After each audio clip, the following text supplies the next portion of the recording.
ഇത് വളരെ ക്രൂരമായിട്ടുള്ള ഒരു കാര്യമാണ്. ഒരു സൈബർ ഗുണ്ടയാണ് ഈ പ്രതി. സ്വാഭാവികമായിട്ടും ഇയാള് ഈ നിയമത്തിന്റെ എന്തെങ്കിലും പഴുതുകൾ ഉപയോഗപ്പെടുത്തിക്കൊണ്ട് പുറത്തിറങ്ങാൻ പാടില്ല.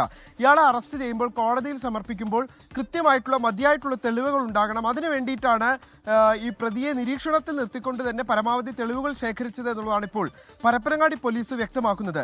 രാമനാട്ടുകർ സ്വദേശിനിയായിട്ടുള്ള ഒരു യുവതി മലപ്പുറം ജില്ലാ പോലീസ് മേധാവിക്ക് നൽകിയിട്ടുള്ള പരാതിയെ തുടർന്നാണ് ഈ കേസ് ഡെവലപ്പ് ആവുന്നത്. ഇതിന് പിന്നാലെ നിരവധി പോലീസ് സ്റ്റേഷനുകളിൽ സമാനമായ തരത്തിലുള്ള പരാതികൾ ഉയർന്നിട്ടുണ്ട് എന്ന് മനസ്സിലായി. ബേപ്പൂര്, മാഹി, പരപ്പനങ്ങാടി, താനൂർ സ്റ്റേഷനുകളിലെല്ലാം തന്നെ ഈ പ്രതിക്കെതിരെ പരാതികൾ ലഭിച്ചിട്ടുണ്ട്.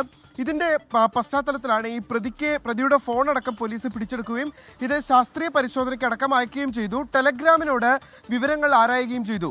അതുമായി ബന്ധപ്പെട്ട് കൂടുതൽ വിവരങ്ങൾ ഇന്നിപ്പോൾ പോലീസിന് ലഭ്യമായപ്പോഴാണ് ഇയാളുടെ അറസ്റ്റ് പോലീസ് നടപ്പാക്കിയത്. അരിയല്ലൂരിലെ വീട്ടിലെത്തിയായിരുന്നു പ്രതിയെ അറസ്റ്റ് ചെയ്തത്.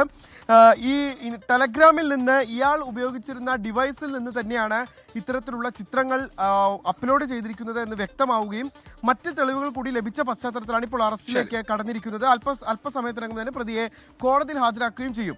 ഇയാൾ ചെയ്തിരുന്നത് വളരെ ക്രൂരമായിട്ടുള്ള ഒരു കാര്യമാണ്. അതായത് ഒരു ബന്ധവുമില്ലാത്ത ഇത്തരത്തിലുള്ള ഇയാളുടെ സുഹൃത്തുക്കളോടൊപ്പം തന്നെ ബന്ധുക്കൾ ആയിട്ടുള്ള ആളുകളുടെ ഒക്കെ ഇൻസ്റ്റഗ്രാം അക്കൗണ്ടിൽ കയറുന്നു.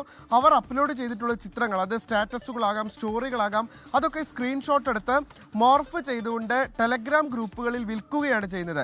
വിവിധ ടെലഗ്രാം ഗ്രൂപ്പുകളിൽ ഈ ആളുടെ ഫോട്ടോ അല്ലെങ്കിൽ ഈ ആളുടെ കൂടുതൽ വീഡിയോ വേണമെങ്കിൽ ഇത്ര തുക നൽകണമെന്ന് ആവശ്യപ്പെട്ടുകൊണ്ട് ആ ഗ്രൂപ്പുകളിലേക്ക് ഫോട്ടോകൾ ഷെയർ ചെയ്യുന്നു. തുടർന്ന് അതൊരു വിൽപ്പന മാർഗമാക്കി മാറ്റുകയാണ്. ഇതിലൂടെ വലിയ ധനസമാഹരണം ഈ പ്രതി നടത്തിയിരുന്നു എന്നുള്ളതാണ് ഇപ്പോൾ പോലീസ് കരുതുന്നത്.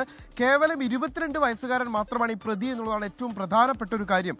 എന്തായാലും ഇയാളെ ഇതിനോടകം തന്നെ പോലീസ് ഇപ്പോൾ പിടികൂടിയിരിക്കുന്നു. ഇനി കൂടുതൽ പെൺകുട്ടികൾ ഈ പരാതിയുമായി രംഗത്ത് വരും എന്നുള്ളതാണ് പോലീസ് കരുതുന്നത്. എന്ന് മാത്രമല്ല, ഇത് ആരാണ് വാങ്ങിയിരുന്നത് എന്നുള്ളത് കൂടി, അവരെ കൂടി പിടികൂടാനുള്ള ശ്രമങ്ങൾ പോലീസ് ഇതിനോടകം തന്നെ ആരംഭിച്ചിട്ടുമുണ്ട്.